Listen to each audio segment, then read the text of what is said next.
It's a dangerous world out there.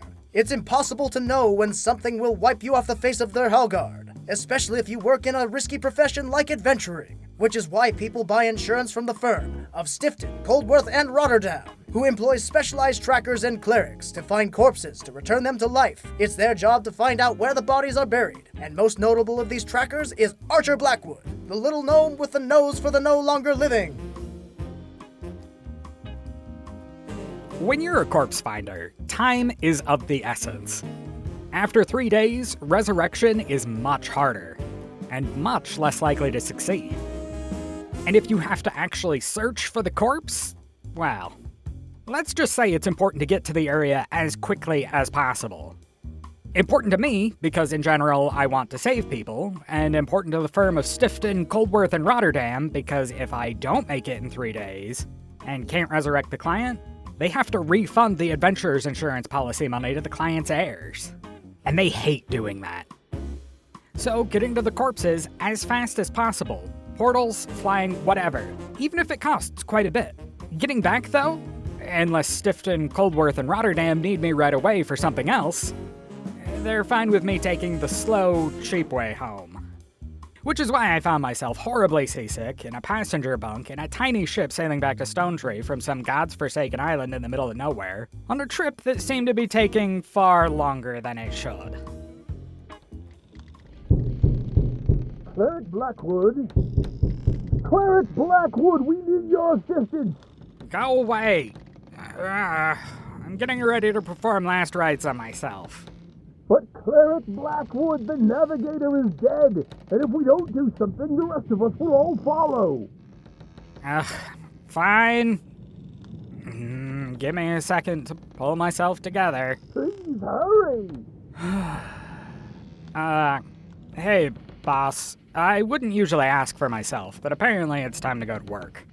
Think we can do something about this seasickness? Thanks, Stonebor. That's much better. Alright, I'm coming.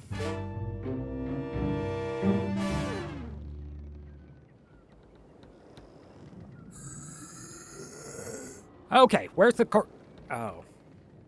He's right here. You told me he was dead. He is dead. No, he isn't.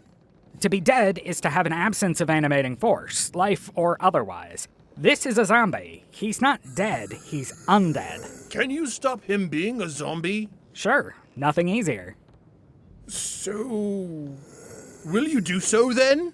I will if you want me to, but didn't you say we needed him alive? Something about the rest of us dying without him? Yes. I can stop him being a zombie, destroying the necromantic energy, and also completely disintegrating the body. Nothing left, not even dust. Can we destroy it? With regular weapons, I mean? Zombies don't always disintegrate when you beat them that way. You could, but it would take about 3 days for the energy to disperse from the corpse, and then I might not be able to raise him.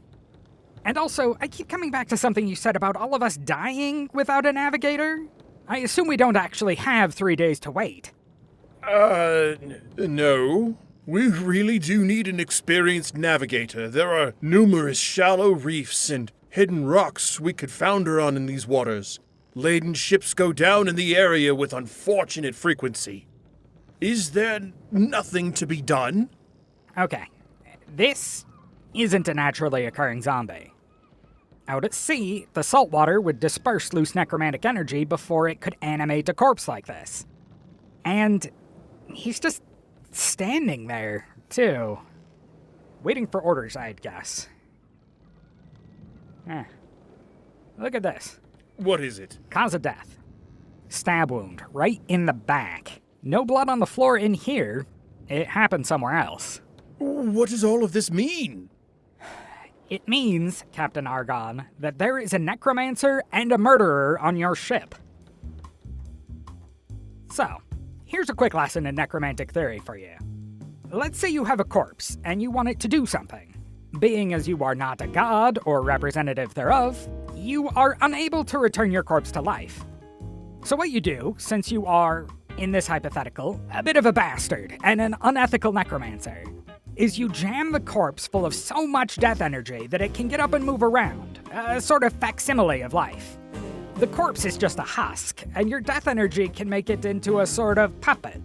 So you could say, make it get up and walk around.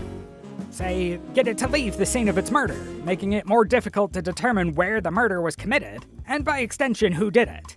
Other than, now we know, a necromancer.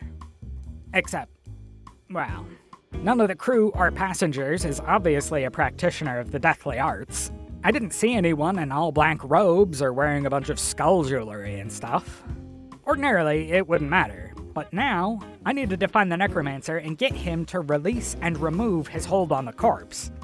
The necromancer who presumably murdered the zombie in the first place, and must have had a reason to want him dead, and thus is unlikely to be willing to help. Fantastic. Okay, Captain. I'm gonna need to search all the bunks and quarters before I question anyone. What? Why? For necromantic paraphernalia? Ritual urns and gem-encrusted skulls? What did you think? I was gonna start by going up to everyone and just asking, hey, are you a necromancer? Well, yes? Why not? Because they're obviously going to say no. I'd like to have an idea what the answers are before I ask the questions. That way, I know who's lying. Very well. Excellent. Let's start with your cabin, if you don't mind. Me? Everyone's a suspect, Captain. Fine. Let's see. What have we here?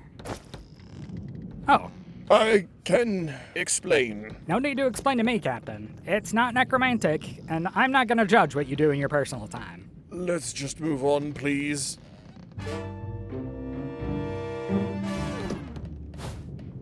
Aha!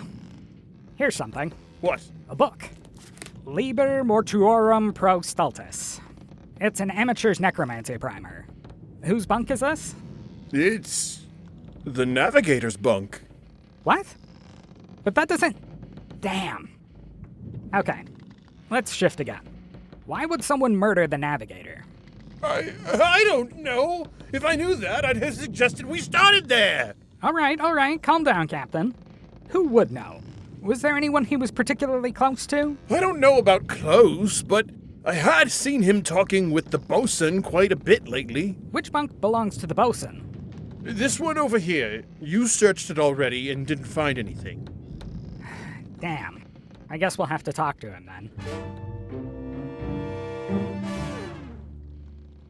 The captain tells me he noticed you talking to the navigator a lot lately. Care to tell us why? I just thought he was stealing food. I kept catching him sneaking around the galley and the stores. And was he stealing food? I asked Cook, but apparently there weren't nothing missing that shouldn't be.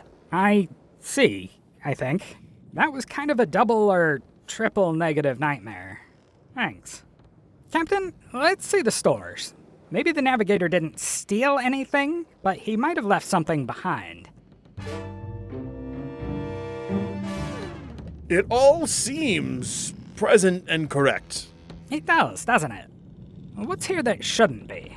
I don't know. It seems like it all should be here. What's in this barrel? It says grog. It's a sort of watered-down alcoholic spirit common among sailors for long voyages. What's in it? Rum, I think. Water. A little bit of lime juice. And pepperonis and battery acid. Not the ingredients, Captain, the barrel. Something is moving in it. What? Listen. I don't think it's just grog. There's something else in there. I'll open it. That was much easier than it should have been. I don't see... This is why I always keep the head knocker close at hand. In case I get attacked by a crab thing out of a barrel? What is it? It looks like an Orman spider crab, I think. It's got the long legs and the claws. But It was bright red. They're usually sort of tan until you cook them. But this one was still alive and moving around. well, moving around at any rate. Huh? Someone's pet, I guess. Look at this line attached to it. Good sturdy rope. Captain Argon, could you gather the crew on the deck? I think I know what happened to your navigator.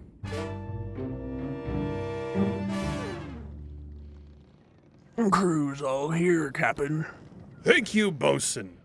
Now, Cleric Blackwood, can you tell us what this is all about? Sure. Let me sum it up.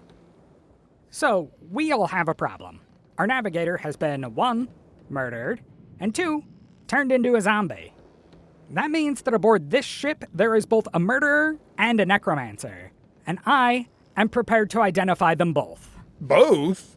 Surely they're the same person. You'd think so, but no. The necromancer was none other than the navigator himself.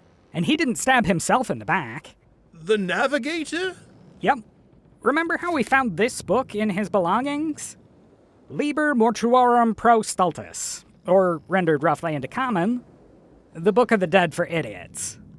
And he was an idiot, because he placed a conditional zombification spell on himself.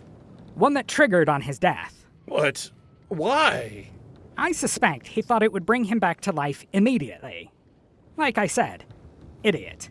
Mere minutes after he was stabbed, he'd have stood up as the walking undead. So why'd he think someone was going to stab him, and why did he have a necromancy book in the first place? Captain, I have a question. I feel like this voyage was much longer than it should have been. Is there more to it than just how seasick I was? Well, yes, I suppose. There are treacherous rocks in these waters, so we had to sail cautiously. Right.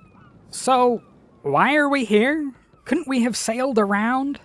No, we had to come this way. Who says we do? The navigator. Right, the navigator. The navigator who decided to sail us into treacherous reefs where lots of laden ships have gone down. Here's another question. If you recover salvage from a sunken ship, who gets to keep it? It would be divided amongst the crew and the owners of the ship. Exactly. I think the navigator worked out the location of one of those sunken ships, but didn't want to share with the whole crew or anyone else. Without help, it'd be near impossible to recover any sunken treasure, which is why he got the necromancy book and used it to make this. The spider crab? The bright red spider crab with a good sturdy line attached. He raised the crab as a zombie so it could obey commands. It goes down to the ocean floor, gets its claws around the treasure, and then gets hoisted back up by our navigator/necromancer and his accomplice, the ship's cook. What? Think, Captain. The crab was hidden in with the ship's food stores, and it's bright red, which means it was cooked. As soon as the treasure was safely aboard, the cook must have decided he didn't want to share the loot, so he does what he does.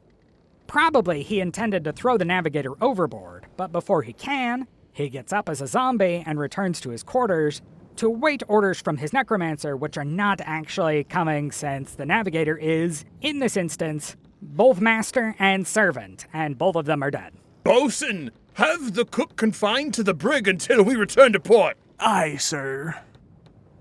So, Yes? you said we needed to get the necromancer to release his hold on the zombie. Yep. Ah, hells. He can't do that because he's dead. Cleric Blackwood, you're needed to find the body in Highland. If you could just step through this portal. Hold on a sec. I'm kind of in the middle of something. Wait, once I go through, could you open another portal to this ship? As long as it doesn't go anywhere, sure. Excellent. Captain Argon, I have to go. But I'll find a new navigator for you in Highland and send him your way soon. Have a nice trip. Obviously, I'd never suggest that someone getting killed was a good thing. I'm a cleric of Stonevor, and so all life is sacred. But in this new case, the body I'm supposed to find in Highland? Well, their death saved an entire ship of people, indirectly.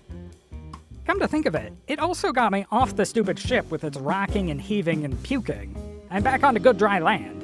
And that is one heck of a silver lining. You're listening to Kingdom of Stone Tree Broadcasting.